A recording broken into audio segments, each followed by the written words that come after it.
Hello, YouTube. Hi, everybody. Hello. All right, I got YouTube. I got Discord, and TikTok is actually ready. Let me just get it rolling. Go live. Should be ready. Let's find out.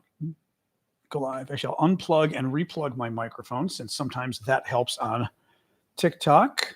I will flip the camera so Ashley doesn't get mad at me. All right, there we go. All right, let me know how TikTok, well, we're going to find out in a second on TikTok if it's rocking and rolling. Hello, Ash. I think you're the first person.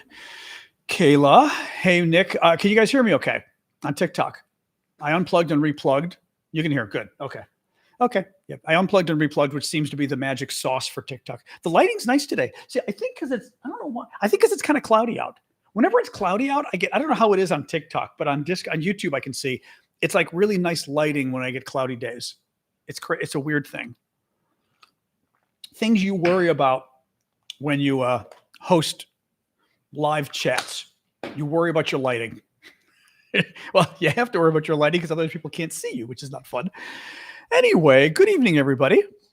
WC says, went to buy a can of coffee today, $22. First time in my life I walked out. What do you know what the price was before? Like 6 months ago or 9 months ago for the same coffee? I'm curious, WC.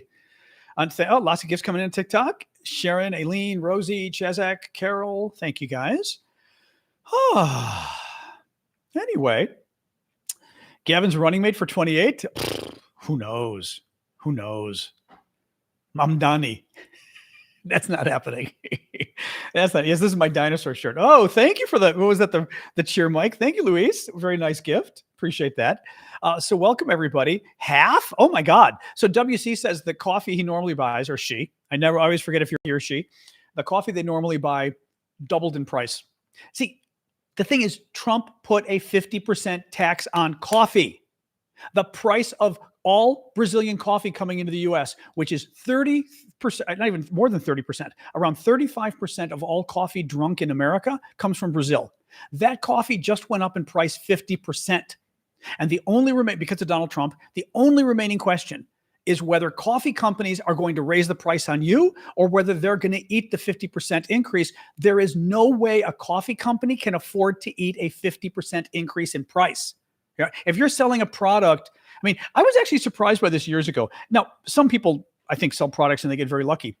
But I remember hearing about the margins on products, meaning what the sort of profit margin was. And a lot of products, it's not that much. Like I always thought the profit margin was huge. It's not that much. If the government is taking 50% more, that's huge. Absolutely huge. Actually, it's an even bigger problem. Here's the bigger problem. Imagine you're a coffee company, okay? And let's say, like we said, let's say you buy a bushel of coffee. Salut, Gaia de Genève. Bonsoir. Let's say you buy a bushel of coffee. I don't know what you call coffee in bulk. And let's say it costs you $100. Let's say you sell that coffee for $125, right? That would be a huge, think about it, that would be a huge markup. 25% would be huge profit on the coffee, right? So you're a coffee importer. You buy a chunk of coffee for $100. You sell it for $125, let's say, right? That's a 25% profit. What Donald Trump's tax just did on Brazil, his tariffs, he just increased the price of coffee for people that import it by 50%. Meaning, typically, let's pretend I'm the coffee importer. I used to buy that bushel of coffee for $100 to import it into the US.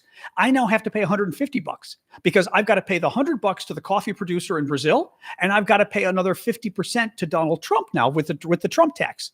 That means I have to pay another $50 to Trump and the US government to import that coffee. So I pay $100 to Brazil and $50 to Trump. I've now paid $150 for that bushel of coffee.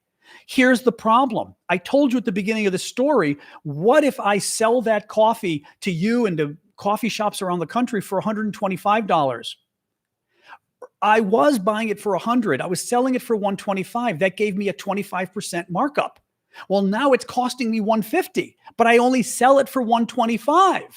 I can't afford to run my business anymore unless I raise the price of coffee sufficiently to make you pay for it.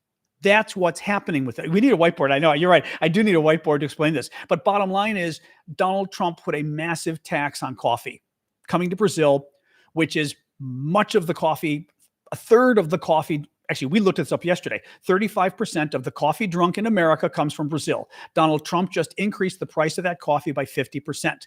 And the only question is whether the coffee producers that sell you coffee are going to pass that cost on to you. Of course they are, because they can't afford to have their price for them go up 50%. Thank you, Casso. No, it's really, I got to get my notes, by the way.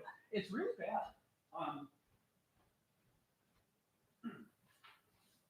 Very, very, very bad. And this is why people are so worried about inflation. I mean, people are very worried about inflation. It's the number one concern consumers have now, the American public have. Their biggest concern right now is inflation, and it's freaking the Republicans out because this is what happened to Biden. Trump promised he was going to make inflation a priority. By the way, have you noticed none of the news we've been talking about with Donald Trump for the last 7 months has been about inflation? I mean, almost none of it. Look at today's, let me tell you what today's news is. The big things Trump happened today. Trying to cut money to Harvard, attacking the Epstein victims, National Guard in New Orleans and Chicago. Florida is going to end vaccine mandates, so kids don't have to get vaccines. Blowing up boats coming from Venezuela. Talking to Putin soon. Literally nothing in the news today that Donald Trump did had anything to do with inflation. Yesterday, I come on every day and talk to you guys. Yesterday, none of the stories were about Donald Trump tackling inflation. That's what's so interesting to me with all of this, is he thinks it's the story's just going to go away. It's like the Epstein thing. He thinks it's just going to go away. Oh, is inflation a Democratic hoax too? I mean, honestly, I'm surprised he hasn't been blaming inflation on Biden. Thank you, Fallon, for the gift. I'm really surprised he hasn't blamed inflation on Biden. I mean, that would be at least typical of Trump. And I would say this, frankly, at least it would be something. I mean, like, you can't, and this is the problem Biden had too, frankly. You can't ignore inflation because we all see the prices we pay at the store. Hey, Bjorn in Sweden, right? We all see the prices we pay at the store. But I challenge you, what did Donald Trump do this week about inflation? No one can tell me, right? No one can tell me. They should be focusing on it every day. Every single day, focus on inflation, come up with some new thing they're going to do or whatever it is. But he's not doing anything. And voters are pissed. All the polls were showing it's the number one issue now in the polls is inflation. And people are unhappy about how he's handling it. It's going to help Democrats, I'll tell you that much. So anyway, welcome, guys. I'm John Aravosis. This is the show we talk about U.S. politics. We talk about U.S. politics, world politics, big stories of the day, and then we do a roundup of what's the latest news from Ukraine. So we'll be doing that too. I do have a little wish list now on TikTok because TikTok has a new little wish list for you guys. Actually, it's a viewer wish list. It's basically TikTok has a new thing now where I can put gifts up where if you buy the gift, I do something. Like I sing a song, do a dance. So I put 2 of them up per TikTok's request. The first one is a dragon. Oh, thank you for the fan club thing there. Thank you, Dave. Thank you, Rebecca. The first one's a dragon. The dragon, I sing happy. None of these are cheap, but they're intentionally not cheap because I don't want to be singing happy birthday the entire show. If I make it like $1, then it's going to be happy birthday nonstop and I'll lose my voice. But the first one is happy birthday. And the second one, thank you for the fan club. The second one is Interstellar. Again, not cheap at all. I will tell a United Nations story. I used to work at the United Nations. Worst job of my life, most corrupt institution of my life, nastiest, meanest, most incompetent, privileged people of my life. And I tell stories.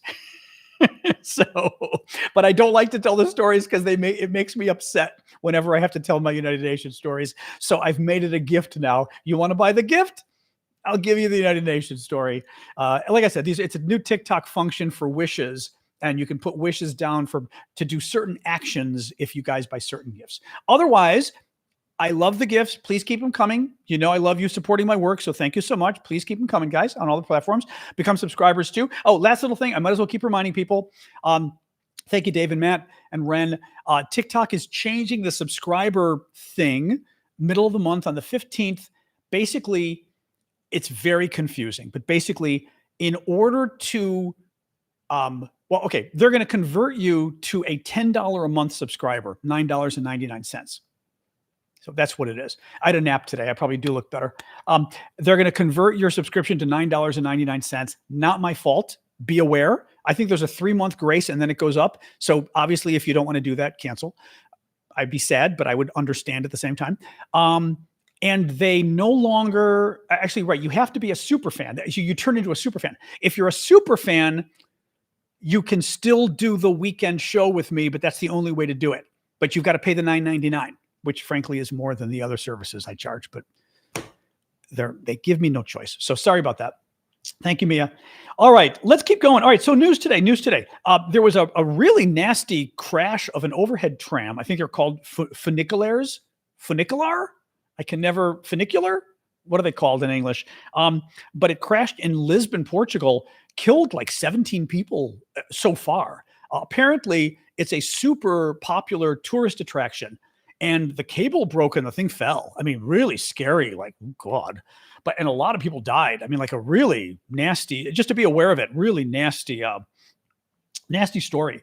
Other breaking story, this literally came into my inbox a minute before I started the show. So I grabbed the news really quick from the New York Times. Harvard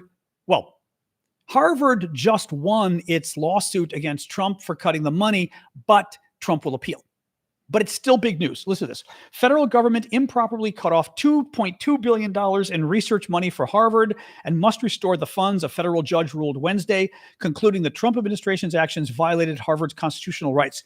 The ruling comes as Harvard and the Trump administration have been in settlement talks to resolve months of government pressure tactics over anti-Semitism and DEI-related concerns. President Trump said last month, even that, frankly, is the wrong way to put the story, but whatever. Thank you, Trace. President Trump said last month he wants no less than $500 million from Harvard.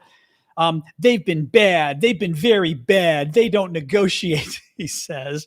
The decision could buoy Harvard's position in settlement discussion, though an appeal is likely. So Trump's going to appeal. But so far, if you're Harvard, this starts to get a lot more interesting because now you go into the talks with somebody got me a very nice giraffe. Thank you, Carrie. Very nice gift. Appreciate that. If you're Harvard negotiating with Trump, you go into the talks tomorrow and you go, well, I got news for you. You wanted $500 million. You may be getting nothing, according to the federal judge. We just won in court. You may win on appeal. You may not win on appeal. But things just got a lot more interesting for you, right? That basically you may want to settle for something and you can claim victory, but it's not going to be much. It's not going to be 10 million, right? Let's see. Trump's going to put his foot down and go, but nonetheless, very interesting. Epstein. So we have Epstein news today. Trump inadvertently made even more Epstein news. It's interesting because Trump is, he's very good at marketing. I don't think he's a very bright individual, but he's very good at marketing. And he's been getting the Epstein story wrong from the beginning. I mean, his first mistake was knowing that he was a friend of Epstein's and a colleague. He hung out with him. He did stuff, right? Knowing he did this, why did Trump say during the campaign that he was going to release all the Epstein files public? Knowing and by the way, we already know his name is in it. We know his name is in the files. That we know. But we don't know what. We don't know what Trump did, right? We don't have the facts. Why Trump said he would release all the files when he knew he was in them strikes me as a bit stupid, but whatever. Politically dumb, certainly. Trump then turned around a couple months ago and said, I'm not releasing the files after his staff went through all the files. Remember, his staff said, we're going to release the files. They held a big event with all the bloggers and all this kind of stuff, the social media people, and they were going to release the files. They then went through the files. Trump flipped out and they said, we're not releasing them. Well, that suggests that clearly Trump found something he didn't like in the files. He admitted it. He said, we went through the files and they've been faked. Joe Biden and Barack Obama faked the files. They changed them. They put stuff in there. That is an admission that there's something in the files that Trump doesn't like, that he doesn't want released. He literally said, Obama and Biden put something in the files, so I'm not going to release them. He put something in the files to hurt Republicans. He didn't say which, haha, right? But that is an admission that he found something in the files that he didn't like, right? Because he said Obama put something in the files. He's not going to release them. Was it about him? Was it about a donor?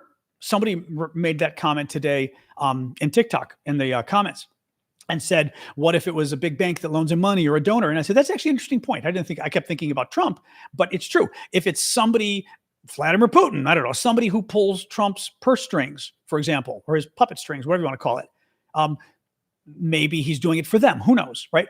But bottom line is Trump now won't release the files. Well, today, a number of Jeffrey Epstein's victims, women, I wish I could go through the details. I can't, of the accusations, because I think TikTok would flip out. But anybody who doesn't know the story can Google it.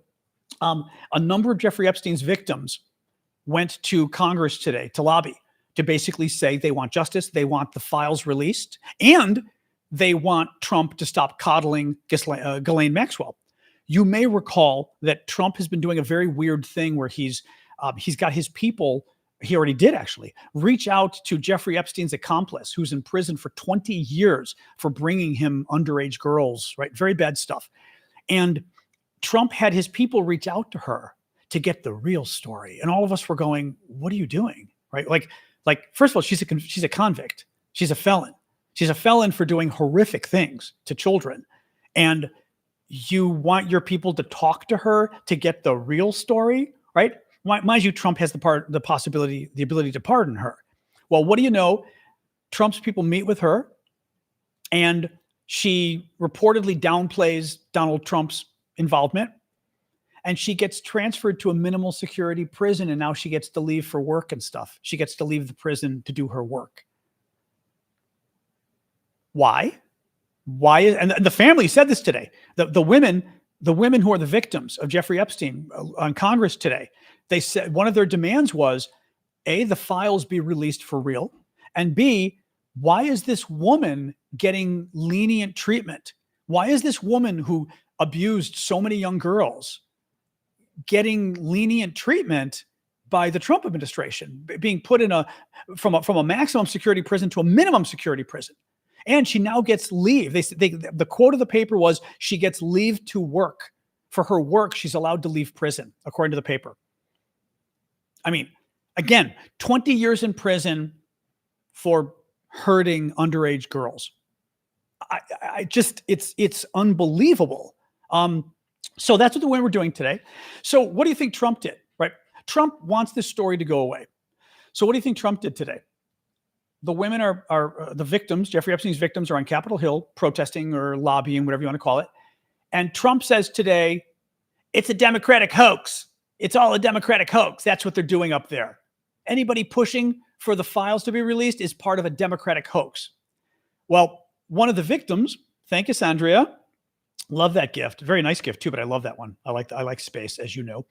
I like my dinosaurs too. One of the victims says, I was assaulted. It's not a hoax. I was the victim of a crime. It's not a hoax. So Trump now made today's story about him, right? The women are there. It's kind of a news story that they're there. Trump responding to them makes it a much bigger news story.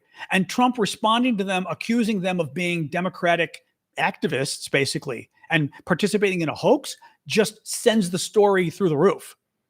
I'm just telling you, as a media guy, that makes it a delicious story for the media to cover. So Trump effectively took the Epstein story that was kind of lower level and made it big again, and he pissed off all the women who are the victims. And he pissed off his own people, because a lot of Trump's own supporters care about the story. Pretty sick, though. Well, he is calling the victims liars. Yeah. Very crazy stuff. The other thing is, you might have heard, so House Republicans, and this is great because it was total bullshit. House Republicans yesterday released 33,000 documents pertaining to the Epstein files. 33,000. Look at all the good they're doing. Democrats looked into it. 97% of the documents were already public. 97% of the documents were public already. They took things that had already been released and repackaged them and said, oh, we're releasing a whole stack. And 97% were already released. Yeah. So this is the ongoing games with Jeffrey Epstein, sadly. What else we got here? Trump said today that he's changing his mind, maybe. Yesterday, he wanted to deploy the National Guard to Chicago. Today, he said, maybe I'll do New Orleans instead of Chicago. Who knows? And I think that's just a great way to run the country, is using the U.S. military in a way that, first of all, has the U.S. military picking up garbage. Trump literally has the U.S. military in Washington, D.C. as garbage men. They're picking up garbage and they're laying down mulch for the plants to make them pretty. Mulch, anybody from abroad may not be familiar, any non-Anglophones, mulch are the little pellets of wood you put in your garden to make it look pretty, like around trees or around your bushes or around your plants. He's got the U.S. military putting down mulch around the plants in D.C. I mean, seriously. Well, now he says yesterday he was going to send them to Chicago. Today he thinks maybe he'll send them to New Orleans. If you're going to use the U.S. military to invade American cities, shouldn't you, I don't know, give it a little more thought as to what you're doing than just today it's Chicago and tomorrow I change my mind? I mean, here's my problem with this. If Chicago were such a crisis that he had to send them to Chicago, then why is today, well, maybe not. Oh, cool wings. Thank you. Oh, that's the butterfly wings. Oh, I didn't know that, Carrie. Thank you. I don't think I realized that was a butterfly gift. I just saw the wings though. Very cool. But you know what I mean? Like it's a lack of seriousness. You don't deploy the U.S. military in a willy-nilly manner. You do it with seriousness. You do it because it's needed. And it's not needed if yesterday you said yes and today you said, oh, maybe not. I haven't decided. Maybe. Well, again, is it a crisis or is it? What have we even decided? Is it a crisis or isn't it? Right? No, and this is something where I almost wish Democrats would throw it back at him and go, wait a minute. What do you mean he's changing his mind? Like, is he going to change his mind when America's at war? He claims this is a crisis. If it's a crisis, it's a crisis. He should make a decision. But if it's not a crisis, then he shouldn't be doing it at all. But he's taco. Thank you, Big Hawk. What else we got here? Florida. Oh my God. The news from Florida today. So some background here. Florida Republican Governor Ron DeSantis wants to be president very badly. He also is very MAGA. I was going to say he's very conservative. In the old days, he might have been conservative. Today, he's MAGA, which is different than conservative. Oh, thank you, Gene. Another giraffe. I'm like, what do you call the thing? Another giraffe today. Thank you for that. That was very generous of you. Thank you. Ron DeSantis wants to be president. He's very MAGA. He ran against Trump. Hated Trump. Now he's a big Trump sycophant. And he's trying to pretty much, I would say, as an outsider, I don't live in Florida, but I watch politics every day. Many things Ron DeSantis does are geared towards pissing off liberals and running for president, as a MAGA guy. He doesn't seem to make a lot of decisions that are best for Florida. Many of them seem to be, thank you, Cake Lady. Many of them, and Jamie and Lindsay, many of them seem to be geared towards pissing off the liberals and running for president. They're culture wars. He does a lot of culture wars. All right. Well, DeSantis announced today with his Surgeon General, his top health official in the state is this guy who got a Harvard law degree, Harvard medical degree, and is trying to find the right word for this guy, a vaccine skeptic. Let's call him a vaccine skeptic would be the nice way of calling this guy, who's his top health official. Well, DeSantis has his top health guy come out today and say they are going to push to end all vaccine mandates in the state. What that means is, if DeSantis has his way, MAGA governor wants to be president, children in Florida will no longer have to get any vaccinations at all. Not as babies, not when they go to school, nothing. No measles, no mumps, rubella, Nothing. Pertussis, none of this. None of it. Polio, none of it. I'm just kind of blown away by this. Probably the most instructive aspect of the press conference today. DeSantis's his health guy, the Surgeon General, says the following about what they're trying to do, right? Listen to this. Hey, Jorge, yeah, I don't know. TikTok being bad. Had this today. DeSantis's top health guy. The reason they are going to try to change the law in Florida so children no longer have to get any vaccines at all. Listen to this.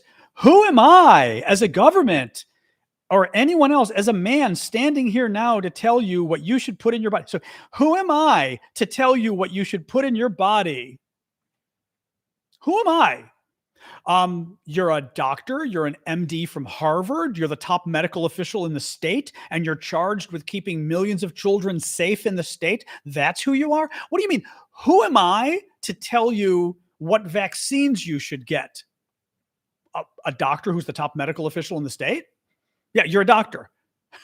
I mean, you're a doctor. He says, oh yeah, the previous thing he did. You know how a lot of American states have been having measles exposures? Ladapo, I can't pronounce his last name. It's Ladapo, Ladapo, or Ladapo, whatever. Measles, we've had a lot of measles in the States. A lot of it has been people who refuse to get vaccinated for measles. So we've had a lot of measles outbreaks. They had a measles outbreak in Florida. This guy, obviously with the governor's okay, told parents whose children were exposed to measles in school. So basically, you have a measles outbreak in a school. They know the school. They know the class. They know everything. The question arose, well, are you going to have those children stay home for a week to make sure they're not positive with measles? Especially the children who weren't vaccinated. At the very least, the children who didn't get vaccinated. He said, no. Children who are not vaccinated against measles, who were exposed to measles in school, can go back to school the next day. And the reason was, he said, who am I to tell parents that their kids shouldn't come to school and possibly infect the entire school? Their parents know better than I do. Their parents know better than I do whether it's safe for their child to go to school and risk exposing the entire school to measles. The problem here is the parents do not know better. A doctor knows better. That's the problem. A doctor knows better on medical decisions. The parents do not know better. You literally don't. If you're a parent, I mean, I could interrogate a parent right now and say, okay, your child was exposed to measles. How long do you have to be exposed to measles before you could be infected? Is it 1 minute? Is it 30 seconds? Is it a cough? Is it a sneeze? Could you touch a door handle? Could you touch the person? Does it have to be inhaled? Right? Do you have to be playing with them in a room for an hour? Does the door have to be closed? If the door is open and the window's open, can you be infected? How long until the symptoms arise? Is it a day? Is it a week? Is it a month? How long do you have to quarantine before the symptoms arise?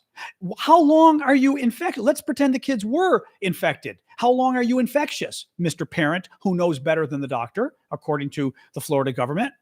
Answer those questions about measles, and then I will believe that you are qualified to determine whether your child is putting my child, if I had one, at risk in school in Florida. The problem here is we are not just talking about these parents putting their children at risk. We are talking about these parents. We're not just talking about these parents, having sovereignty over their own child's body. We are talking about these parents sending their kids to school and possibly infecting other children. That means everyone's kids are at risk and everyone's kids are being affected. I mean, you could argue it's akin to assault in the idea that in the law, I'm a lawyer, in the law, within reason, I can do whatever I want to myself. I can touch myself. I can't touch you, right? I could do this to myself. I can't do it to you. That's assault. You're not allowed to, you are free to do what you want within reason until what you do impinges on other people's freedoms. is the point. That when when my freedom impinges on your freedom, then the law says no, you're not allowed to do that. You're not allowed to do that. Right. Right. Any case, very scary story. Oh, I wanted to read, but this was good though. This was from a Republican senator who's a doctor who voted for Robert Kennedy, mind you, to be Trump's health guy. Robert Kennedy, who's Trump's top health guy, is another vaccine denier. New York Times. Senator Bill Cassidy, the chair of the Senate's Health Committee, called the decision by Governor Ron DeSantis of Florida and the state Surgeon General, Dr. Joseph Ladapo, to do away with vaccine mandates, including for children, a terrible thing for public health. Quote, "We are going to start having vaccine-preventable disease outbreaks at school," said Cassidy, a physician.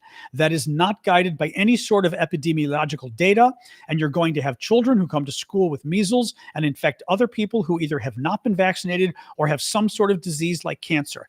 The Times adds, "Cancer patients are often immunosuppressed, and many cancer treatments suppress the immune system." Yeah. The other thing is, Callum was telling me this. You guys have told me this before. Babies do not get all their shots. Like, you get some shots when you're a baby, you get some shots when you're older. I think, weren't you guys telling me like some of the shots they don't get until they're 4 or 5 years old or something? I'm trying to remember, what was it exactly? Maybe some of you can tell us. Like, some of the shots are when they're a year old. Maybe MMR only happens at a year or something. Give me the answer. Tell me you guys had told me this before. What were some of the different dates? Okay, Danny says MMR, which is measles, mumps, and rubella, doesn't start until you're around a year old, which means those first 12 months, if you're around a bunch of other kids who aren't vaccinated, they can get you sick, right? The point here is, it's not, some shots are teenagers, okay, right? It's not just a situation where, oh, well, those who choose not to get vaccinated are going to hurt themselves. You're literally going to hurt babies who cannot get vaccinated yet because they're too young, and you're going to put them at risk of catching this stuff. Very, very scary stuff. Very scary stuff. Chickenpox vaccine. Yeah, I wish we had that when I was a kid. I actually got mumps. I got mumps like right before the vaccine came out, I think. I remember I got it like that year. No, I remember having it. I didn't remember the vaccine coming out, but I think it was the year after or a couple shortly thereafter. Not fun. All right. Court victory in New York. The appeals court in a 2-1 decision roundly rejected the idea that immigration, even at a large scale, was synonymous with a military breach of the U.S. borders. Writing for the majority, Judge Leslie Southwick said, "A country encouraging its residents and citizens to enter this country illegally," in other words, Venezuela, for example, saying, go to America if you don't like Venezuela, "is not the modern-day equivalent of sending an armed organized force to occupy, disrupt, or otherwise harm the United States. That finding could have legal and political implications. Trump has used claims that immigrants are invading the U.S. not only to justify his use of extraordinary laws like the Alien Enemies Act, but also to devise a broader anti-immigration narrative."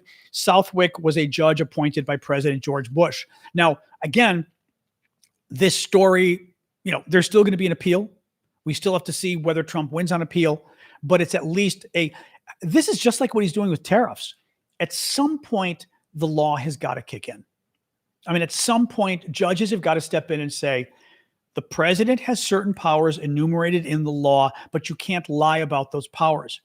If you are only allowed to impose tariffs in a national economic emergency, you can't impose tariffs on every country in the world and say it's an emergency because you think we're being treated unfairly. That's not a definition of an emergency. And in this case, you can't claim that you're going to kick people out of the country without due process, without their constitutional rights, because crossing the border illegally in large numbers for economic reasons is kind of the same thing, Trump argues, as, not kind of, he says it's the same thing as an alien invasion of like Martians invading the earth or Russians invading and taking California. It's not the same thing. And they are here illegally, Zazuk, but what we are talking about is the law, not emotions. The law says it has to be a military invasion. The law does not say they're here illegally. Lots of things are here illegally. Fruit can be imported illegally. It's here illegally. It's not a military invasion. Juan and his family crossing the river in Texas, is illegal. I don't support it personally, but it's not a military invasion. It's not. You don't get to invoke a law. I'm a lawyer, by the way, Georgetown Law. Thank you. You can cite your legal credentials whenever you like, but you do not get to cite a law that says if there is a military invasion, the president can do X, Y, and Z, and say Juan and Dolores crossing the border with their 2 kids is just like the Russians invading Alaska and occupying it. So I'm going to invoke the law anyway. That's illegal. That is a crime. You are not allowed to invoke laws that don't apply. Otherwise, we are no longer a democracy and we are a dictatorship, because presidents do not have unlimited power. Not just presidents don't have unlimited power. Presidents aren't allowed to break the law, period. Period. Congress isn't either. Court, none of us are. Because let me do the same thing. Why can't I rewrite the law then and say, well, you know what? Right? Banks are able to get preferential loans. I'm going to call myself a bank now because I want a good loan. Why not? Right? I'm kind of like a bank. I have money. Right? I have windows, doors. It's kind of like a bank, right? The Venezuelan drug boat. So this story is interesting to me, actually. I think it's complicated, actually. I think many of you won't agree with me, but I think it's complicated. I still don't trust Donald Trump. Your kid thinks you're a bank, exactly.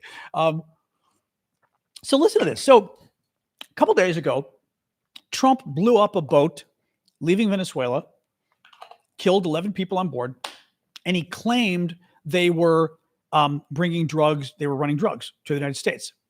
Now, Marco Rubio, who is our Secretary of State, contradicted this. He initially said the boats were going to Trinidad and somewhere else in the Caribbean. Trump got to him, and Rubio said today, oh no, the boats were actually coming to the U.S. Well, yesterday, Rubio said the boats were going to Trinidad. That's the first problem. Second of all, I started thinking about, I'm a lawyer. I started thinking about this and said, well, people didn't like that he blew up the boat and killed 11 people. My first gut, I had a couple different gut reactions to this. One, I have no sympathy for drug cartel people. I really don't. So that's my first reaction, right? Part of me doesn't care. But the legal part of me cares because I don't want presidents breaking the law. So I started trying to think, what does the law say? And I was thinking, well, could this be like in Afghanistan? In Afghanistan, we use drones. I support the drone program. A lot of people on the left don't. I've always supported the drone program. I have no problem using drones to go after bad guys in the Middle East. No problem at all. There's no due process, really. We're not going to a court of law and convicting them, right? But we take them out. Having said that, how do you have due process with a terrorist in Afghanistan, right? I mean, it's different. You can argue, first of all, that is war if you're taking out terrorists, for example. And that you can't just go and arrest them all. Israel does this too. I have no problem with Israel taking out terrorists, right? I don't think they have to arrest them all and take them to court. No. But a couple things here with Venezuela. With terrorists, you often don't have a choice, right? With terrorist leaders, the leaders in Yemen, well, they're not the leaders in Yemen, the terrorist leaders who have taken over part of Yemen or occupying it. Israel just took out like the top 3 leaders. Which I support.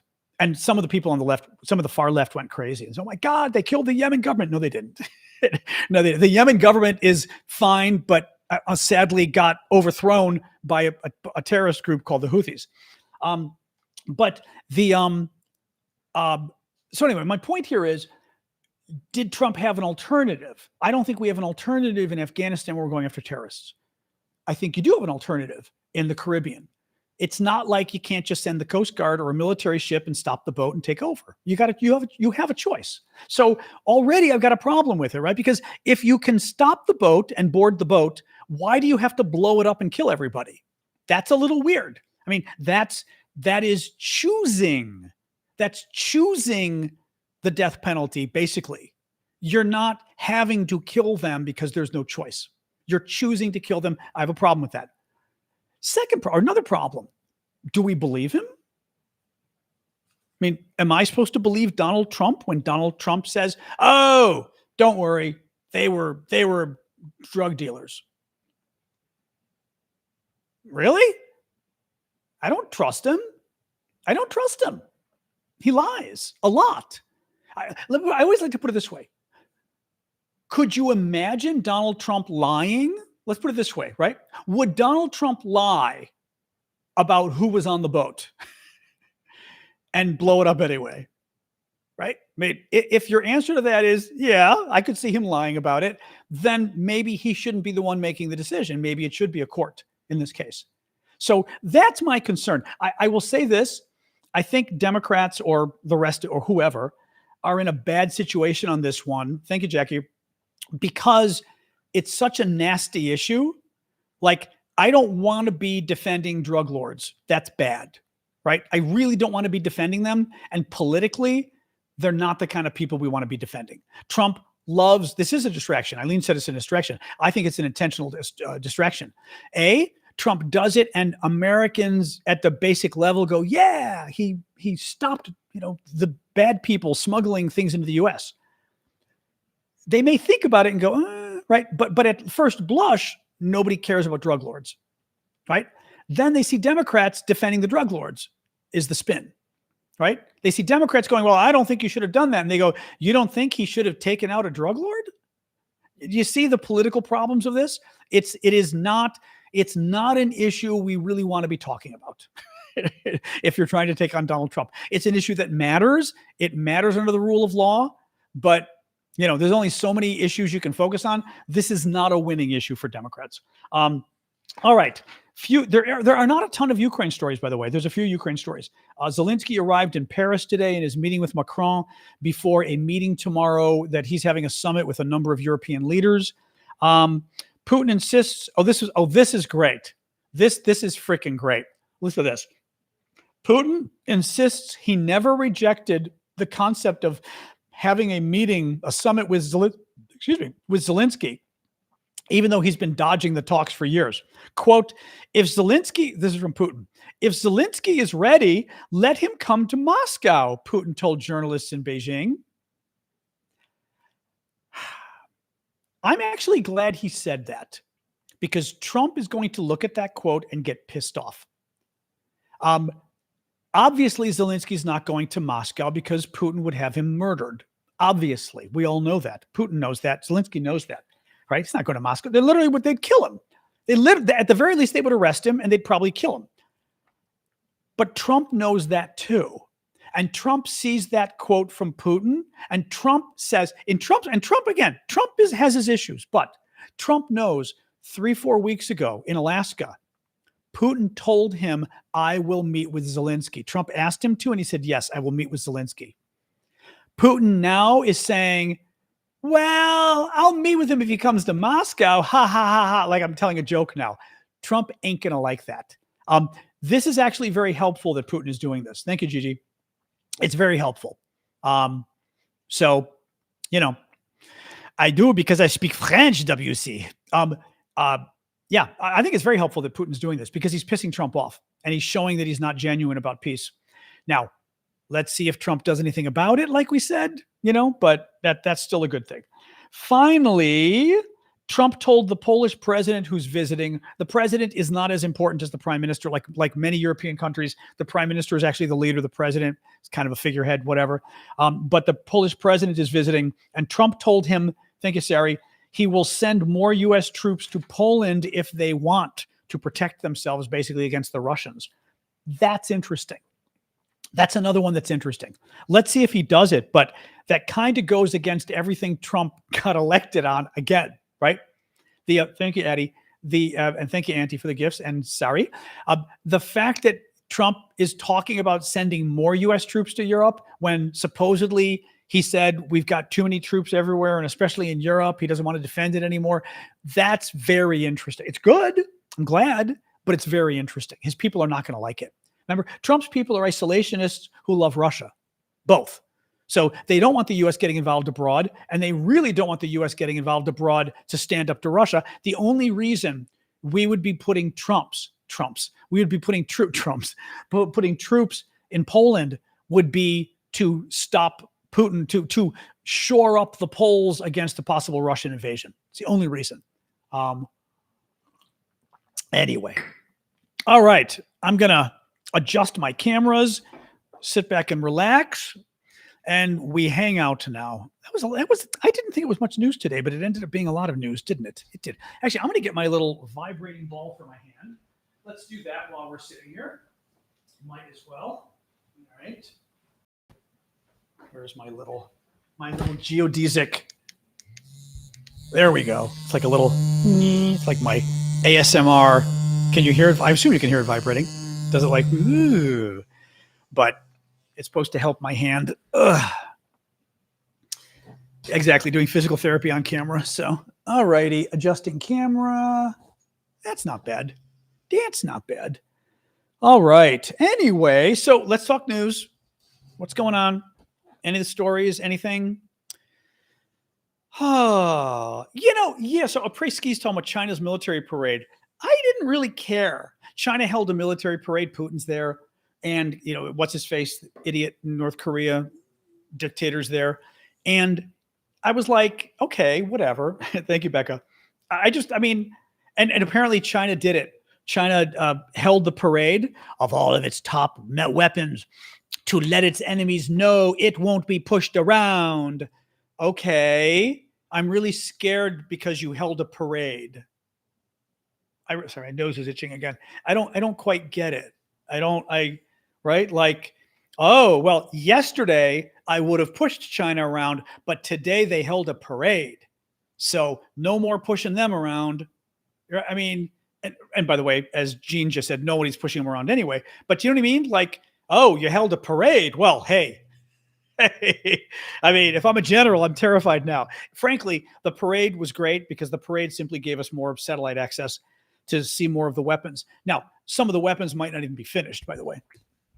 They may just be, oh, that's interesting. Manana has a story she pulled up. Ukraine to open weapons factory in Denmark. That's interesting. Hang on. Reject. All right, my cookies. A Ukrainian weapons manufacturer will start operating in Denmark, the Danish defense minister said Wednesday, marking a new frontier in arms cooperation between Kyiv and its allies. Would open a factory in Vojens, I can't pronounce these things, a town in the south of the country that already hosts a Danish airbase. The initiative is the first instance of a Ukrainian arms firm moving its operations to a NATO country. That's actually very interesting. That's very interesting because Putin can't bomb Denmark. He can try to blow things up, which he will, with sabotage. Wandering, I don't know that I know about this. Since I lose my job on September 29th due to attacks on public health, what are your thoughts on lavender marriages, gay marriages, I assume, so I can move to Greece too? Oh, with me, you mean? Yeah, I don't have the passport yet. My team at CDC is down to 7 people, was 20, will be impossible for them to do all the work. Wow, that sucks. No, he's destroying these agencies. I mean, honestly, at this point, I'd get out. I really would. I've told other friends that too. I'm like, you don't want to stay in these agencies. Come back, when normal people in 3 years, hopefully when the normal human beings come back, he can come back. But they've destroyed public health. They've destroyed foreign affairs. They've destroyed aid around the world. Oh, it's absolutely sabotage. That they're doing it on purpose. They're trying to destroy these agencies.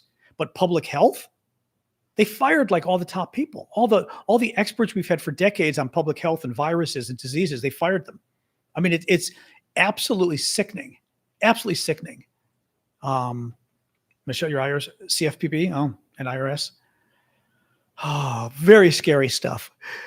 Again, I told a friend of mine who was at IRS, and I said, the problem is, you were going to retire. In his case, he was going to retire in a couple of years anyway. And I said, you want to deal with this bullshit? I wouldn't want to work with these people. That was what I had at the UN. I was working for a psychopath, the biggest bully of my life, totally incompetent and corrupt as well.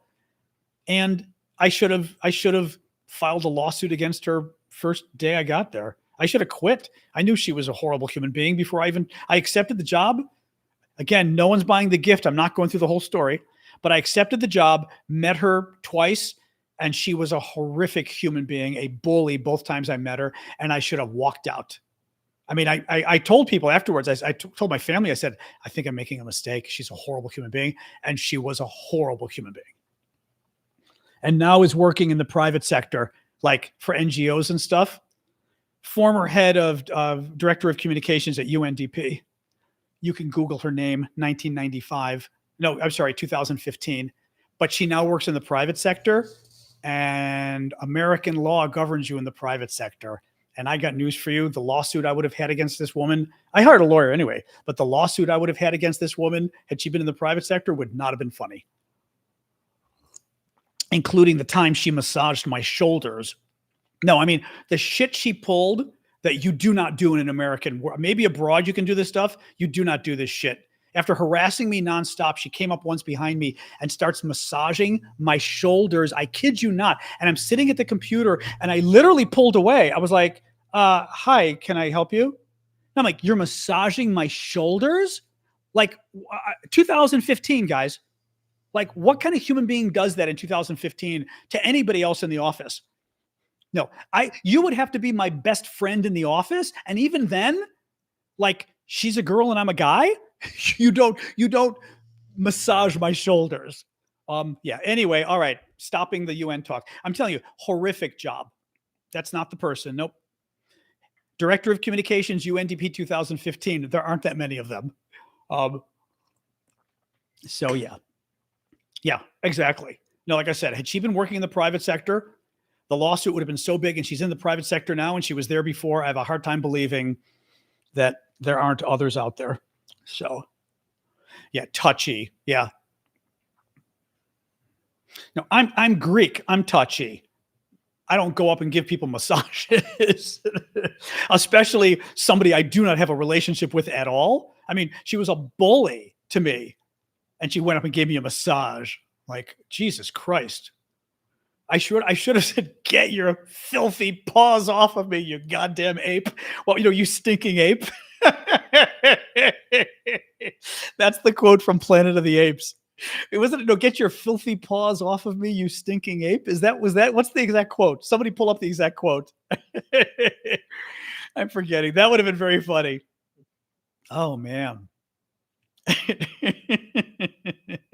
It's something like, remember smelly, stinky, smelly ape or some kind of, yeah. Filthy. I forget the quote exactly from Planet of the Apes. Man. Yeah. Anyway. Hello, you. Get your filthy paws off me. But I forget the rest of the, yeah, I still think it was somebody pull up the whole quote. What's the real quote? Google the whole quote for me. Exactly. Charlton Heston. Helen ran the whole agency. I said director of communications. I can ask ChatGPT, but like there's literally 900 of you out there. Can one of you Google the quote? Yes, West Coast. That would be correct. Is that the quote? Get your filthy hands off me, you stinking ape. Is that it? Take your stinking paws off me, you damn dirty ape. There we go. Oh, it almost sounds anachronistic now. You damn dirty ape. Even the way it's written doesn't sound like proper English. Take your stinking paws off me. That does sound funny. Although stinking, it would be effing nowadays, right? You wouldn't say stinking. You damn dirty ape. Even damn dirty ape, by the way, it would be goddamn would have been the phrase, right? It wouldn't be damn dirty. They were trying to make it G-rated, which I think is also why it sounds kind of funny. That's funny. Anyway, your stinking paws off me. Anyway, 7:00. That is correct, Renee.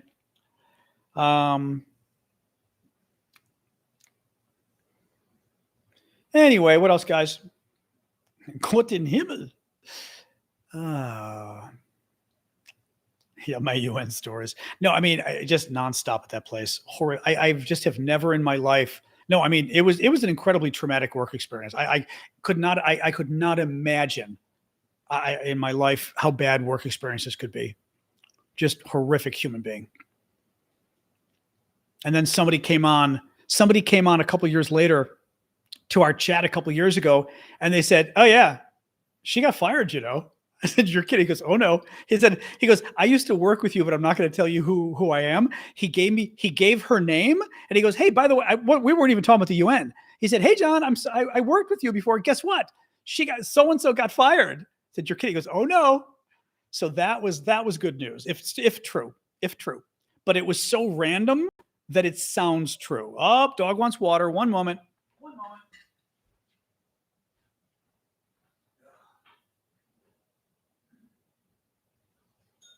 There we go. All right. All right. The physical therapy ball is done. There we go. All done. Exactly. Sasha wanted a little water, so she's okay. Anyway.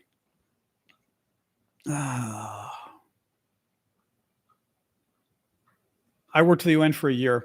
I got out because it was the worst nightmare of my life. I mean, literally abuse. It was abusive. I worked for Ted Stevens, who was kind of an asshole. He wasn't nearly as abusive as this environment.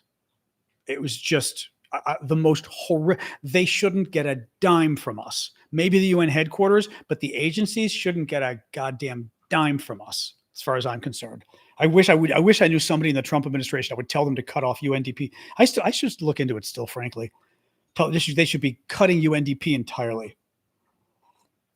I should reach out to Rick.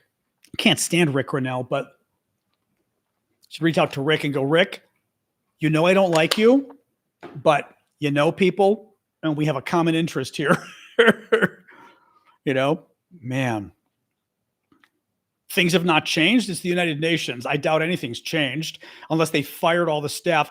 All the staff are incompetent, corrupt, and bullies. The people working under me were incompetent, corrupt, privileged bullies, and the people working at my level and above were incompetent, corrupt, privileged bullies. I doubt that changed unless they fired 15,000 people and hired normal people in their stead. That nothing changed. No. Yeah, find me big balls. I can talk to him about UNDP. I worked on Capitol Hill. It could be nasty. It was nothing like this. This was, I can't even tell you all. It was so horrific of an experience. Anyway.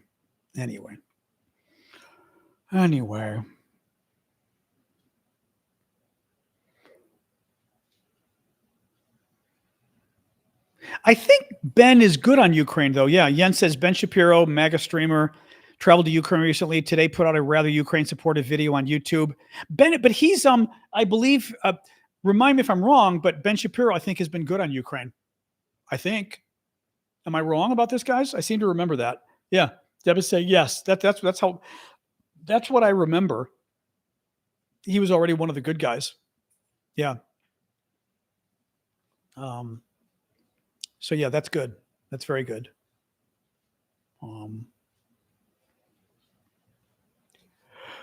Well, some people are intellectually honest. I mean, yeah, but I think, you know what? This is where, some people are, Eric Erickson is being good on Trump, and Erickson blocks me on Twitter. I think some people are, I think what's really most interesting, somebody ought to do a study of the Republicans who finally stood up to Donald Trump and try to do a psychological analysis of why is it most people have not, but why is it these select few were willing. Amanda Carpenter. I interviewed Amanda years ago on my podcast, and she was talking about how, it destroyed her. She was able to find new clients and stuff, but it was very hard because she couldn't get work. And it's a really interesting question. Like, what do you do? Or no, what do you do? What kind of person says, I don't care about if I won't ever make money again? You're a bad person. You're bad for the country, and I'm going to stand up to you. That's very interesting. David Frum did it actually early on. He did it back I'm trying to remember David's, I think, might have been Obamacare. I think David Frum's thing that he spoke out on back in 2010 or whatever.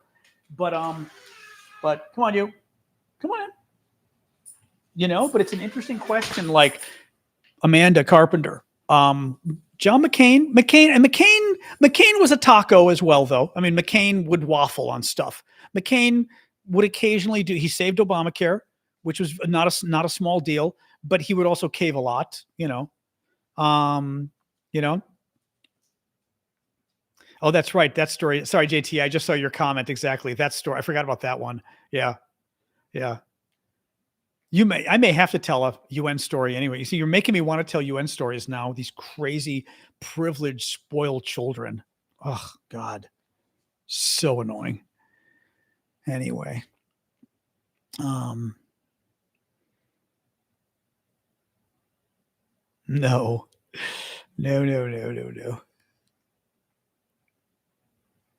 Anyway.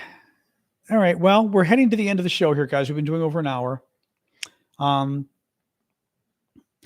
Yeah, but Flower Lady, I don't want you to do it. It's too expensive. Don't do it. You always are buying gifts and stuff. Like I feel kind of bad when it's people who regularly buy gifts, because or the mods, same concept, who are like always helping me for free. Green Party has its first openly gay party leader. Oh, that's interesting. Who's the Green Party where? Who's Green Party? Oh, UK. Oh, that's interesting. Okay. Huh.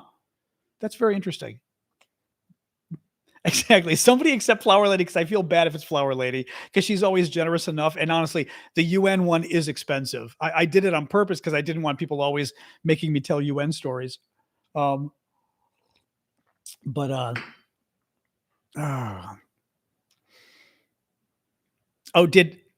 how could your dog see Sasha? She probably just like walked behind me. That was it? That was enough, Paula, for the dog to see her? That's crazy. That's absolutely crazy. Yeah, Poppy's not here. Well, there's more than one UN story. That's for sure. I'm trying to adjust this again. Oh, thank you for the glasses there, Luis. Well, keep the gifts coming regardless of the stuff before we go. She watches every night. That's cute. That's cute. Anyway, so I've been hanging mom's paintings. I'm very excited. We got one up. I've got two to go. The first one's easy though, because the other two have to be even with the first one. So I'm a little nervous, but we'll see. I strung it from behind, which was already a great skill that I was not aware of. So very excited, but I'm trying to think. Well, it's on the wall, so I can't. I've got two that aren't on the wall I can show you, but the one on the wall, I don't want to take it off the wall because like it's, you know what I mean? Like it's already on the wall. But I will show you the other two. So the other two, which I like a lot. So these are the other two that I like a lot. These were, my mom made these. Mom is an artist. This one I like a lot. Mom made this in 1960, but it's a mosaic, which you can see the pieces. And I just think it's beautiful. She kind of thought it was like, hey, she goes, you want that piece? I was like, Mom, I think it's so cool. But it's like, you can see up close, it's a mosaic. I just think it's like really well done. And what I like about it is it reminds me of Gauguin in terms of, those women in the South Pacific kind of things. Isn't it beautiful? I think it's really, I like the flow of it. I like the color. I like the subtlety of it, that it's not like the faces and stuff. It's not very concrete, but you can still, like, you step back and you can see them. You know what I mean? I think it's so cool, isn't it? Yeah. So that one's going up.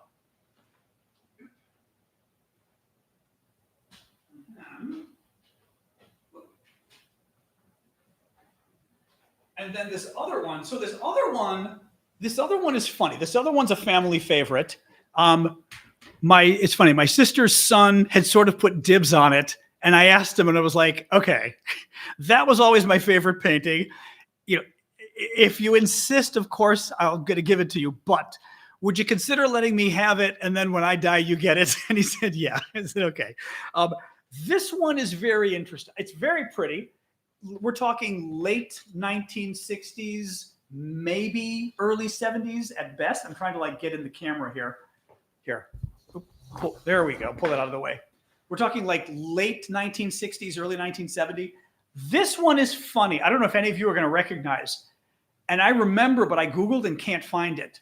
This shape of the woman was the cover of the pantyhose. It was the pantyhose label. Late 1960s, early 70s. And I don't know if anybody can remember. That's because look at the pose she's even got where she's covering herself, and the person behind was also part of the label. But I don't know if anybody remembers that one. I don't know. Yeah, Mom painted it. I don't know. Hang on a second.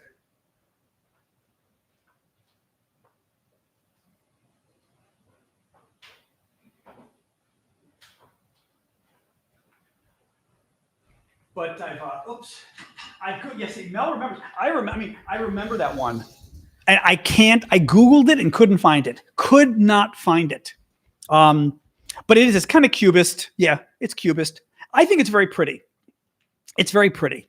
She had a number of, there's a number of her pieces. Some of her stuff is like, I've got the painting on the wall. Actually, it looks better in person because it's rather big. I took a picture and sent it to my sister. I've got one of her paintings is now on the wall. I didn't like as much. I don't like the picture of it. I think it looks better in person.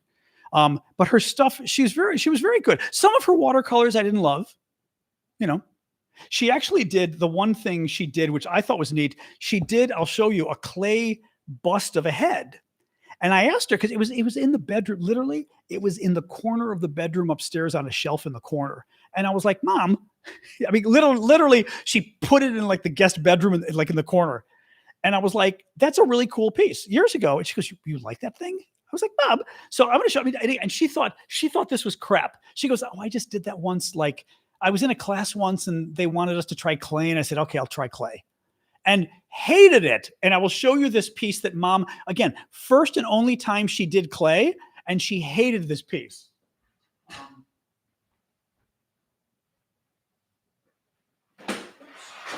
As all my stuff falls down. Okay.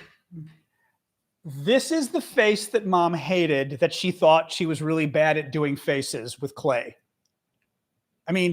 I think that's kind of wild, personally.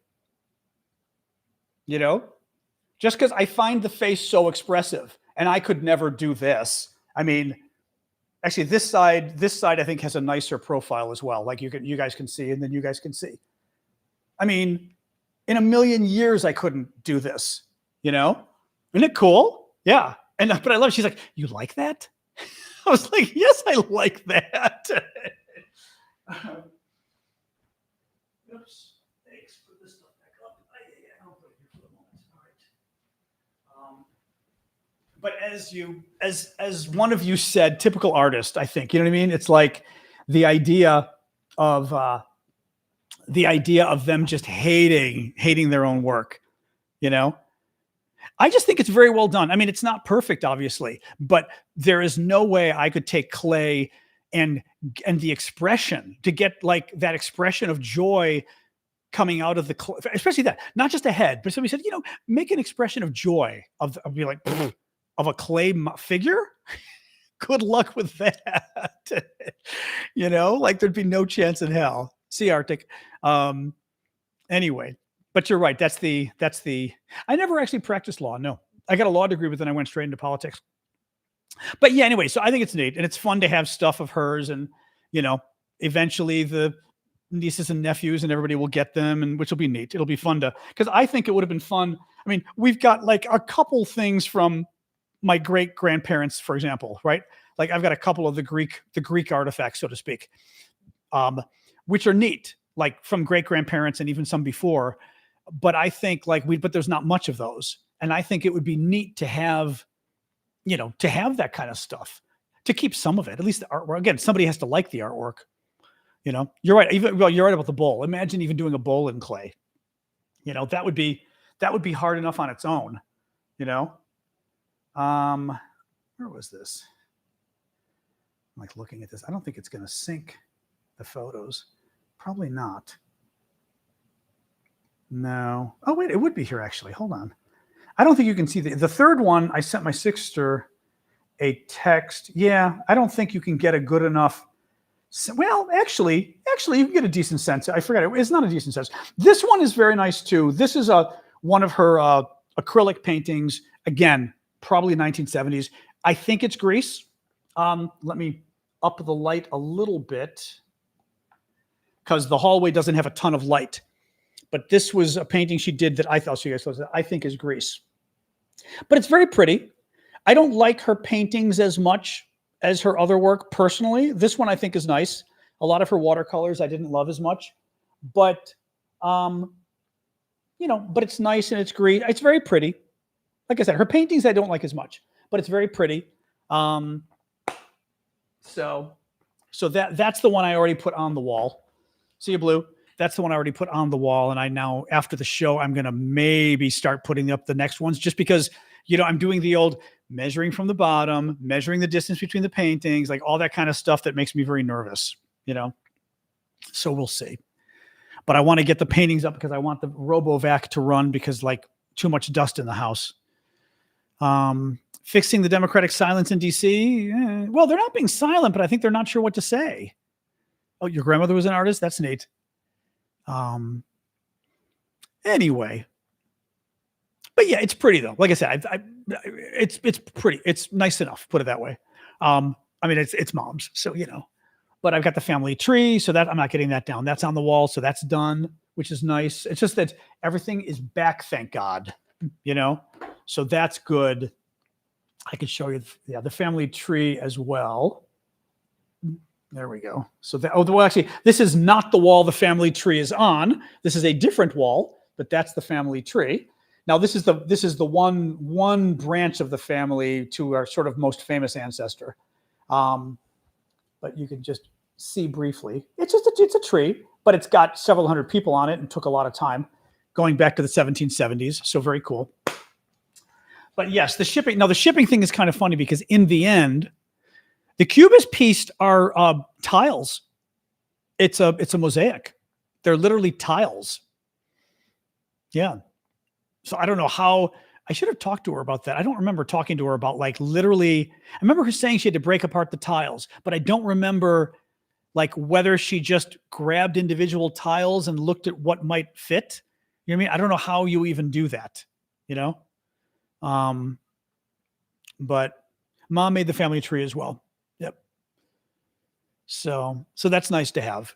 It, not everybody's on it anymore because it stopped. The pantyhose lady tiles.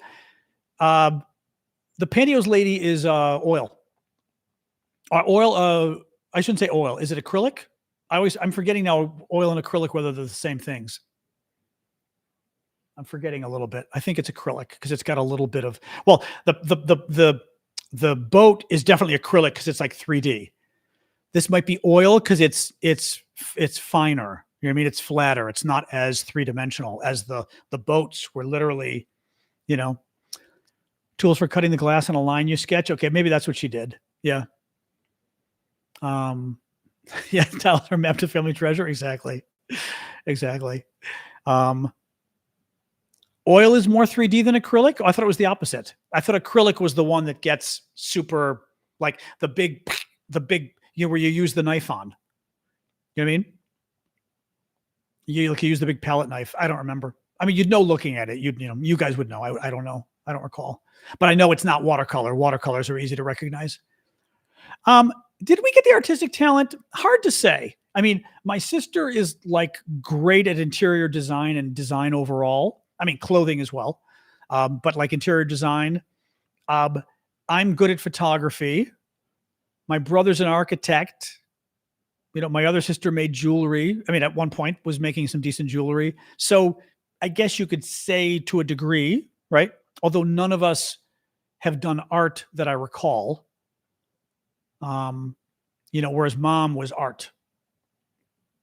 Thank you, Succeed, for the gift. Oil is thicker. Okay, I did not remember that. Okay. But yeah, then the boat one probably is oil then because it's literally, you can, from what I recall, and if you go look at it, you can see the 3D on it, so to speak. The palette knife, exactly. Oh, both of them are thick. Oil and acrylic are thicker, so both of them need a palette knife? Okay. Anyway, oh, that's right. Though I don't know why we had. Oh, that's funny. Wandering. You had the auction of the. I don't know why she had that. Yeah, mom had this old like 1920s advertisement for pantyhose that we auctioned off that somebody got, which was nice. And I don't know why. I mean, it was in nice condition, very cool, but I don't know why she had that. Yeah. Yeah, her watercolor, I know that was easier. Deep. Just reading what JTA is writing here. Oh, that's neat.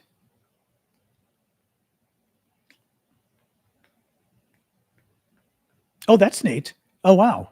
JTA is sort of telling me about the family history of famous ancestor who was buried in the same location as Mozart or the same cemetery. That's kind of neat.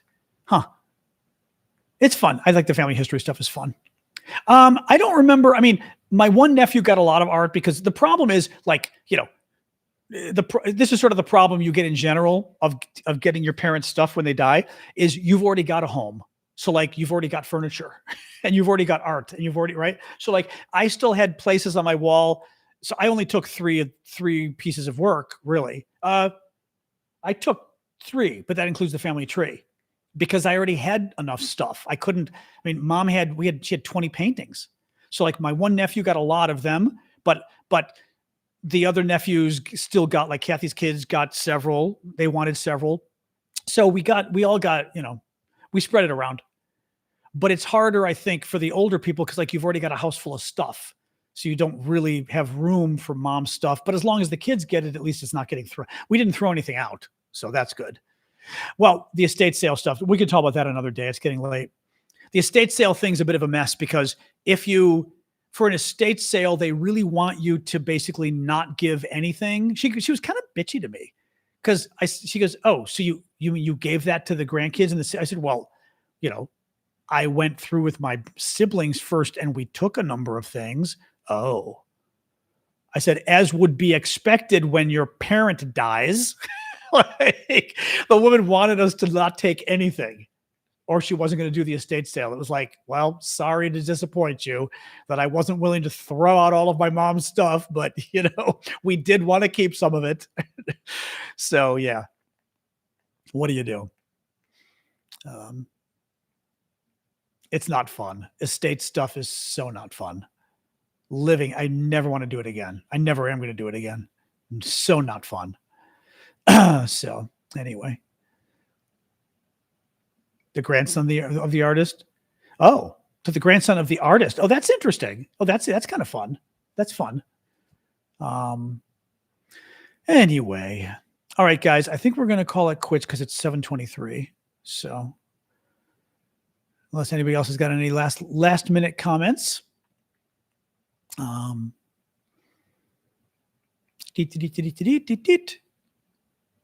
All right, I think we'll call it quits. All right, guys, thank you for joining. As always, Discord, have a good night. I'll start with the Discordians, and then we'll do YouTube and TikTok. Hang on.